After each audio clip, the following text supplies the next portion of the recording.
Si quieres poner en apuros a un físico, pregúntale ¿qué es la materia?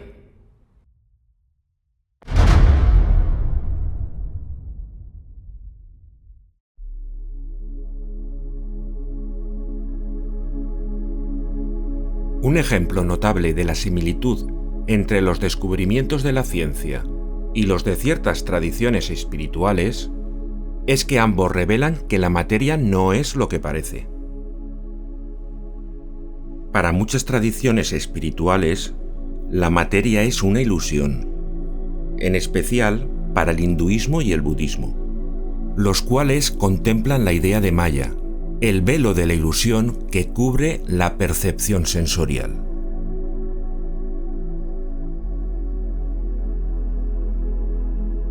Los descubrimientos de la ciencia, por su parte, coinciden en que la materia no tiene nada que ver con lo que perciben nuestros sentidos. De hecho, a estos, la mayor parte de la realidad les queda oculta.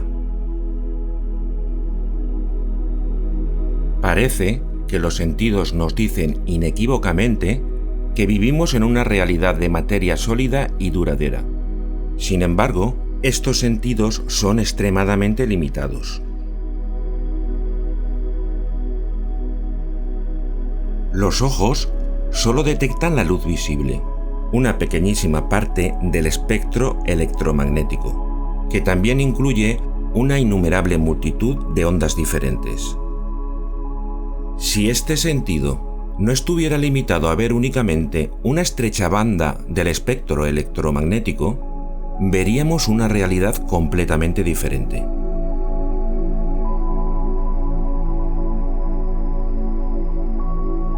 Con nuestro oído, podemos percibir sonidos que vibran en el modesto rango de 20 a 20.000 hercios. Pero hay sonidos que pueden vibrar en frecuencias muy superiores. Por ejemplo, algunos murciélagos pueden detectar sonidos de hasta 200.000 hercios. Y los átomos vibran en frecuencias de nada menos que 10 billones de hercios.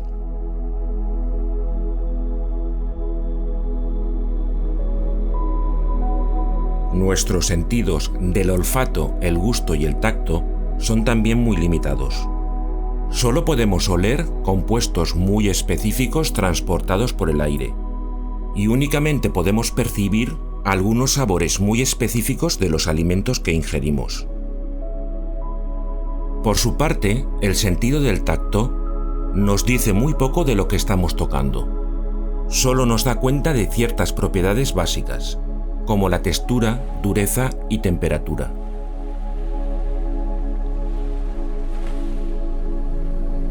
La realidad es que somos muy insensibles al mundo que nos rodea. Podemos asegurar que nuestros sentidos no pueden detectar más del 99,9% de las ondas de luz, y que realmente están ahí. Si pudiésemos percibir toda la realidad, la imagen que nos trasladaría el ojo de la mente sería completamente distinta de la que los sentidos nos permiten percibir.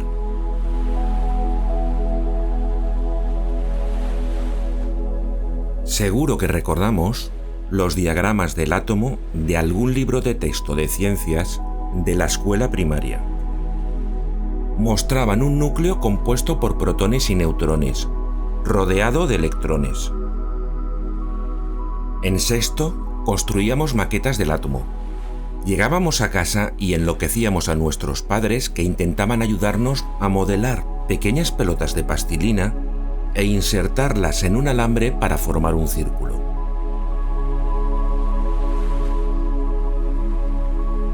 Pero, ¿nos acordamos del diagrama? ¿Sí? Pues vamos a olvidarlo.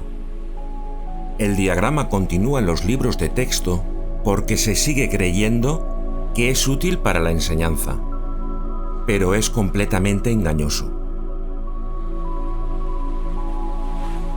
Desde principios del siglo XX se conoce una imagen mucho más exacta del átomo. Una imagen, sin embargo, mucho más difícil de visualizar.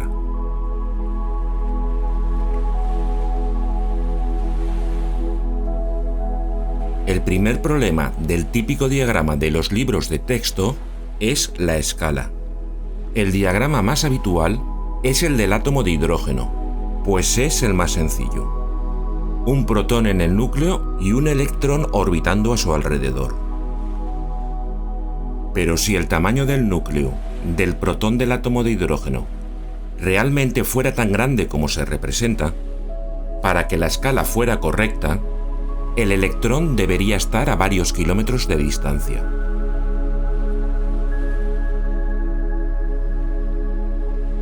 Es probable que hayas oído muchas veces, pero merece la pena repetirlo, que si se eliminara todo el espacio que media entre el núcleo de los átomos y los electrones que giran a su alrededor, nuestro cuerpo se reduciría a menos del tamaño de un alfiler. Lo que quiere decir que nuestro cuerpo está mayoritariamente formado de espacio vacío. Esto plantea una serie de preguntas evidentes. ¿Por qué nuestro cuerpo no se funde con otros objetos como lo harían dos frágiles dientes de león? ¿O por qué nos detenemos súbitamente y con dolor cuando nuestro cuerpo, compuesto casi por completo de espacio vacío, choca contra un muro con esta misma composición?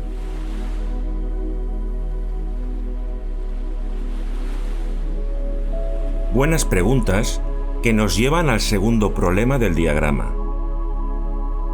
El átomo en absoluto es estático. El electrón, representado como un punto de un círculo alrededor del núcleo, en realidad se mueve a la velocidad de la luz.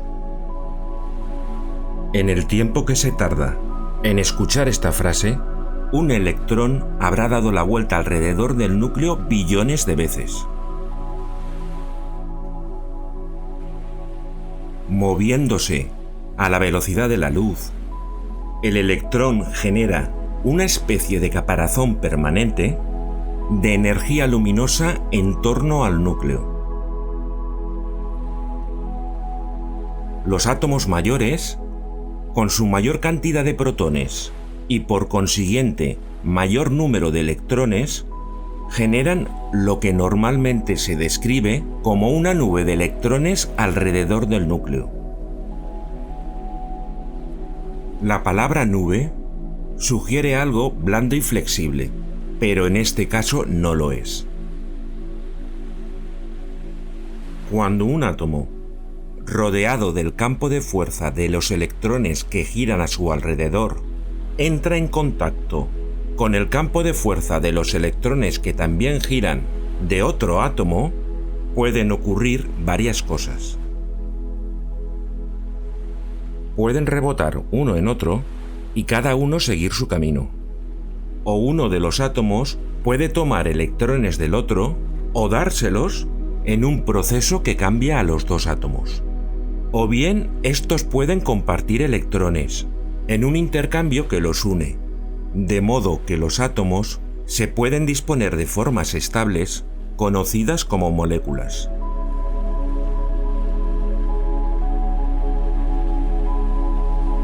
Todo lo que vemos se forma a partir de las diversas interacciones entre los caparazones de los electrones de los átomos.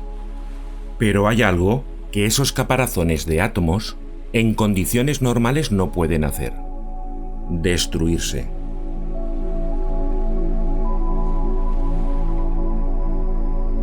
El campo de fuerza de los electrones es extraordinariamente fuerte.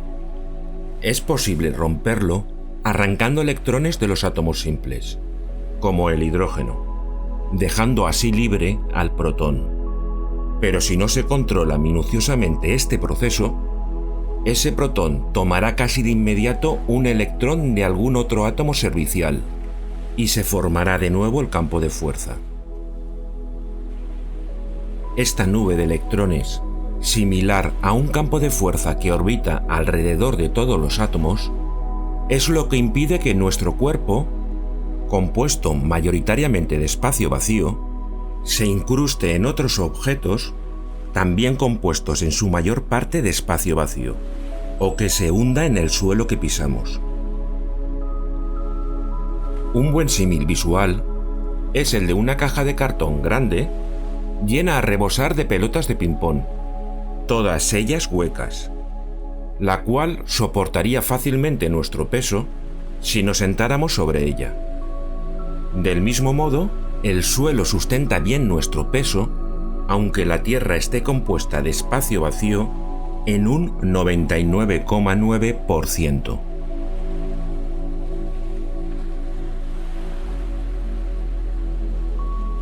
Y ahora, el último problema de nuestro diagrama. Ese punto del centro que representa el núcleo tampoco es materia.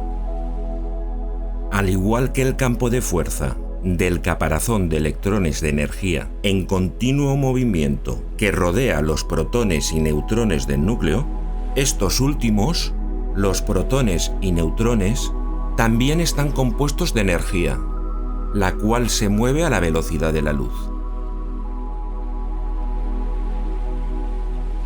Einstein fue el primer científico en demostrar matemáticamente que la materia, tal y como se entendía, sencillamente no existe. En 1905 publicó un artículo en el que se exponía su teoría especial de la relatividad.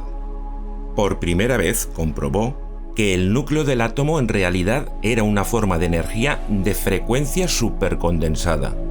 Su famosa ecuación E igual a mc² demostraba que no existen bolas sólidas diminutas e indivisibles. Desde entonces, la ausencia de materia sólida en el núcleo del átomo se ha demostrado repetidamente en experimentos llevados a cabo con aceleradores de partículas. En condiciones normales, la nube de electrones que rodea el núcleo impide que otras formas de energía luminosa penetren en él, y por ello impide que los científicos vean a través de este. Es una situación parecida a la imposibilidad de ver en el interior de un huevo, porque la cáscara lo impide. Ante esa imposibilidad, los físicos pensaron que si no podían ver el interior del átomo, podían romper este en trozos y después estudiarlos.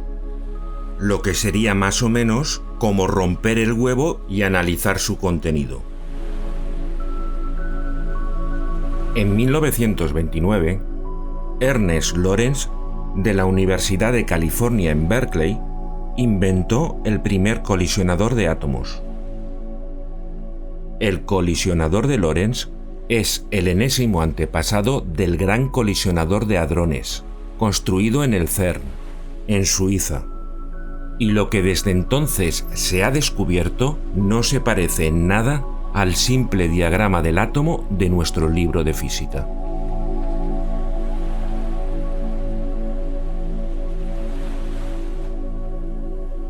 No voy a intentar dibujar una imagen completa de lo que hoy se conoce como modelo estándar del átomo.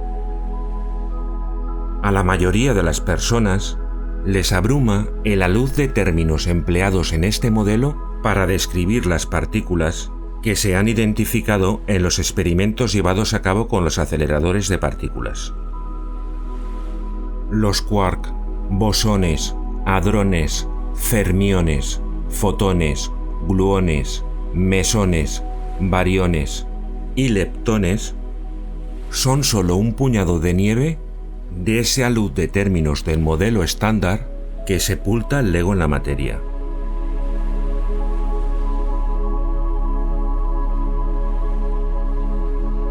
El LHC, o Gran Colisionador de Hadrones, puede acelerar una corriente de protones a velocidades muy elevadas, para que después colisionen con otra corriente de protones que se mueve en sentido contrario. Sucede algo similar a como cuando chocan frontalmente dos vehículos. Durante un tiempo inimaginablemente corto posterior a la colisión, hablamos de billonésimas de segundo, las partículas estables como los quark se convierten en inestables y se regeneran como múltiples partículas nuevas. Ocurre algo parecido a cuando gotas de agua calentadas a gran velocidad se convierten en gas en una cámara y después se enfrían al instante, recuperando su estado líquido. Sin embargo, a diferencia de las gotas de agua así calentadas, la enorme cantidad de energía utilizada para acelerar las corrientes de protones a velocidades cercanas a la de la luz también se convierten en partículas en el momento de la colisión. Al añadir más energía, los protones no recuperan exactamente su estado original. Podemos decir que esa energía adicional trastorna el equilibrio complejo y estable de las fuerzas de los protones originales. Una forma de concebir el proceso es que al añadir más energía, los científicos crean nuevos tipos de partículas.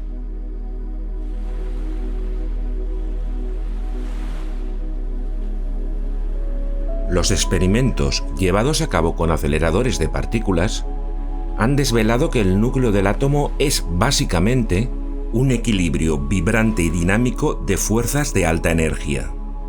Un equilibrio que cuando se introducen nuevas fuerzas, se descompone y busca equilibrarse de nuevo. Así, se suele describir el modelo estándar como un modelo de interacciones fundamentales, en oposición a lo que sería una teoría de partículas fundamentales. Ninguna de esas partículas puede existir por sí sola. Todas existen solo en un equilibrio dinámico con otras fuerzas y partículas.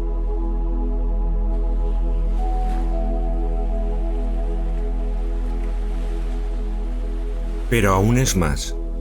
En la actualidad, los físicos han llegado a la conclusión de que en realidad una partícula es un estado excitado de un campo subyacente, el cual permea el espacio.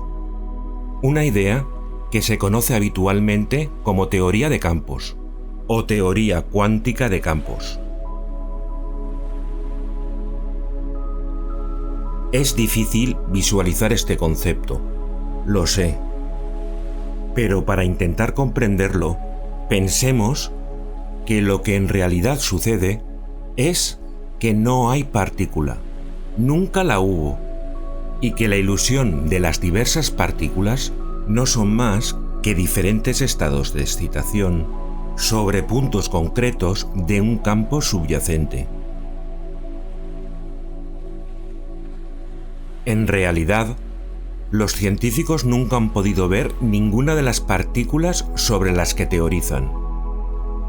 En el mundo de los colisionadores de partículas, los resultados de las colisiones experimentales son captados por enormes detectores sensibles a la radiación de alta energía.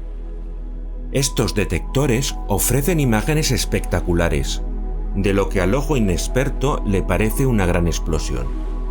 Pero lo que los detectores verdaderamente detectan son cuantos, es decir, paquetes de energía, los cuales golpean diferentes puntos del detector.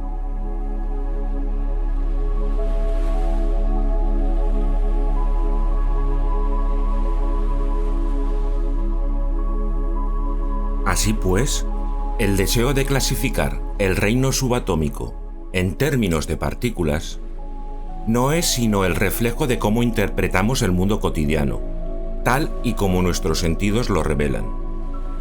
Nos ocupamos de objetos separados. Tomamos un vaso, lanzamos la pelota, limpiamos el cuchillo. Estamos predispuestos a visualizar el mundo subatómico de modo similar, pero ocurre que no existe ningún parecido.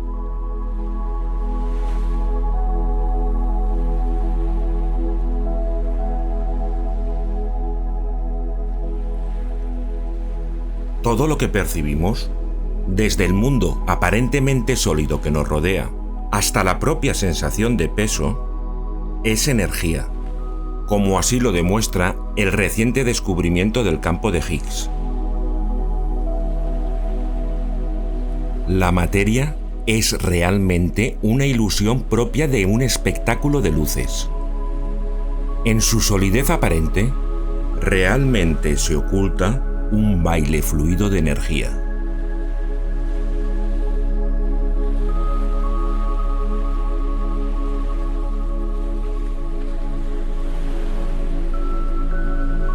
La materia es una falsa ilusión compuesta de energía vibrante,